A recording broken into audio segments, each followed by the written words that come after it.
Chers téléspectateurs, bonjour. Aujourd'hui, nous allons parler d'une personne peu connue des médias, mais qui a eu une importance primordiale dans la carrière de certaines personnes qu'on connaît, notamment dans Barbe Bleue. Qui était-ce? Eh ben, c'est Béla Balázs. Béla Balázs. Alors, elle est née quand? Alors Béla Balázs est né en 1884 et est décédé en 1949. D'accord. Alors, c'était un écrivain, poète, théoricien du cinéma et critique hongrois, n'est-ce pas? Il était reconnu pour ses contributions importantes à la réflexion cinématographique et à la culture hongroise. Oui, d'ailleurs, il est surtout célébré pour ses travaux théoriques sur le cinéma. Notamment son livre « Le cinéma, art et technique ».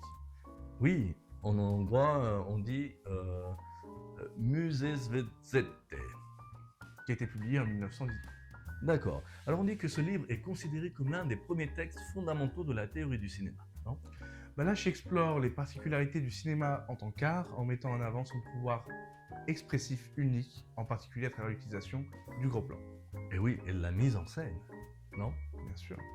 Alors, outre sa carrière de théoricien du cinéma, que faisait d'autre Balázs? Balázs était également un poète et écrivain, Ah oui, il était influencé d'ailleurs par le symbolisme, non? et les mouvements littéraires de son époque. Ah oui. Alors, dans les années 1910 à 1920, que s'est-il passé? Eh bien, il était proche de plusieurs cercles intellectuels et artistiques en Hongrie. Oui, d'ailleurs, il a participé à des débats culturels qui ont marqué la modernité européenne. Dans ses écrits, Balázs s'intéressait à la question de l'individualité. Oui, c'est vrai. D'ailleurs, la perception humaine et, on va dire, et l'expérience visuelle, des thèmes qui résonnent d'ailleurs fortement dans ses réflexions, non? Dans ses réflexions sur la caméra et la manière dont le cinéma révèle les aspects cachés de la réalité. Exact. Alors, en dehors de ses travaux sur le cinéma, il a été impliqué dans des activités politiques, non? Notamment en tant que membre du Parti communiste hongrois après la Première Guerre mondiale. Exact. Ce qui l'a amené d'ailleurs à fuir après l'échec de ce qu'on appelait la République des Conseils en 1919. Dans l'ensemble, Béla Balázs est une figure clé du cinéma et de la culture hongroise. Oui, alors on dit que son impact s'étend bien au-dessus et au-delà de ses contributions littéraires et théoriques finalement. Bien évidemment. Oui. Alors, tout cela pour dire que c'était quelqu'un d'impliqué politiquement et avec des idées, on va dire, humanitaires et révolutionnaires pour l'époque, mais qui étaient du coup détestées, non? Bien sûr, on pourra peut-être développer ses positions politiques. Oui, c'est vrai, Béla Balázs a eu des liens avec le communisme, non? Notamment après la Première Guerre mondiale. Oui, alors il s'est d'abord impliqué dans des activités politiques, puis A rejoint le Parti communiste hongrois pendant une période de grande turbulence sociale et politique en Hongrie. c'est vrai, cela a eu des répercussions importantes sur sa vie et son œuvre, non? Bien évidemment. Alors après, la défaite de la République des Conseils de Hongrie en 1919, Oui, un gouvernement communiste de courte durée dirigé par Béla Kun. oui, là on dit que Balázs a été influencé par les idées marxistes et a cherché à appliquer ces principes dans ses réflexions culturelles et Artistique. Exactement.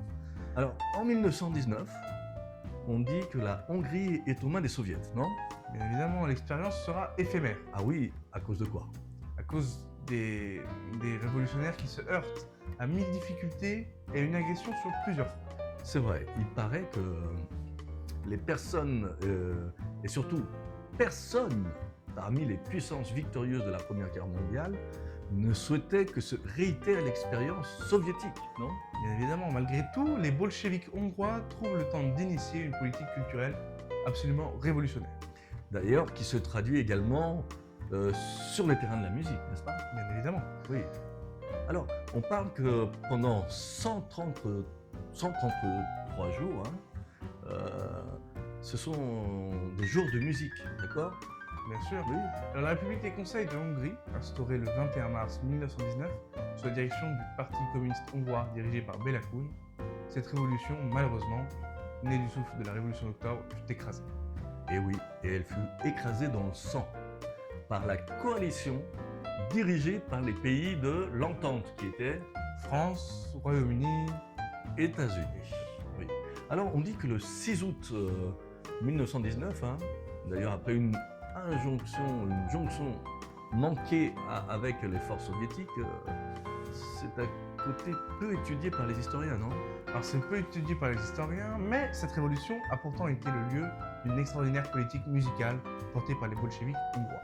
Oui, d'ailleurs, qui ont noué des liens très étroits avec des génies de la musique comme Zoltán Kodály, Ou Erno Dohnányi et Béla Bartók, bien Béla évidemment. Bartók, voilà, qui est l'un des plus grands compositeurs du XXe siècle. C'est bien ça. Auquel d'ailleurs ils confièrent la direction de la vie culturelle du pays. Exactement. Alors, les dirigeants bolcheviques initièrent en effet une série de réformes pédagogiques, n'est-ce pas? Pédagogique, musicale et culturelle. Oui, d'ailleurs d'une ampleur sans précédent et accordèrent à l'art une sorte de centralité politique inédite. Bien évidemment. De la nationalisation des salles de spectacle Exactement. à la fonctionnalisation des artistes, en passant, bien sûr, par le développement des concerts ouvriers et d'une diffusion de masse de la culture savante. C'est vrai. Donc l'expérience hongroise se donnait pour double mot d'ordre, d'un côté de bâtir une culture pour tous et toutes, et Qui finalement servirait à abolir les inégalités culturelles exact, et de l'autre du coup.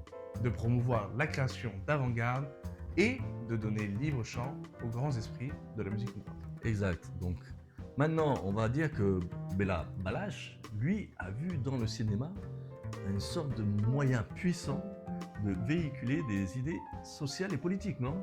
Bien évidemment. Et cette conviction l'a conduit donc à soutenir le projet révolutionnaire du cinéma comme outil de transformation sociale. C'est exact. Mais cependant, apparemment, après l'échec de la révolution et la répression qui suivit, Balázs, tout comme d'autres intellectuels de gauche, s'est retrouvé dans une position difficile, non? Il a été contraint de quitter la Hongrie, notamment à cause de la montée du régime autoritaire de Miklós Horthy. Alors, on va dire que durant son exil, il a contribué à des idées socialistes, non? Tout en poursuivant sa carrière d'écrivain et de théoricien du cinéma. D'accord. Alors, on peut dire qu'ainsi, bien que Balázs ait été un intellectuel marqué par le marxisme et ses idéaux communistes, son engagement politique était complexe, non? Et, bien sûr, il a dû naviguer dans un contexte d'exil et de répression après l'échec de la Révolution hongroise de 1910. Donc voilà tout ce qu'on pouvait dire de Balázs. Donc on peut retrouver ses écrits, ses textes, mais aussi ce qui était important, c'est de dire pourquoi lors de la première de Barbe Bleue, on voulait l'interdire de l'affiche.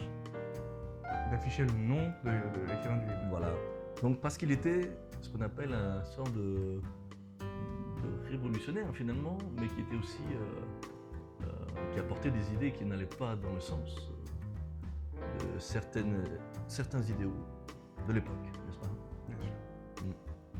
Eh bien, chers auditeurs, merci. Et encore, si vous voulez apprendre d'autres choses sur Béla Balázs, n'hésitez pas à nous poser des questions.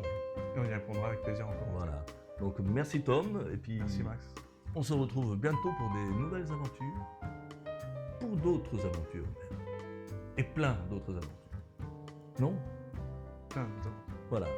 Donc, n'hésitez pas à liker, ça serait pas mal.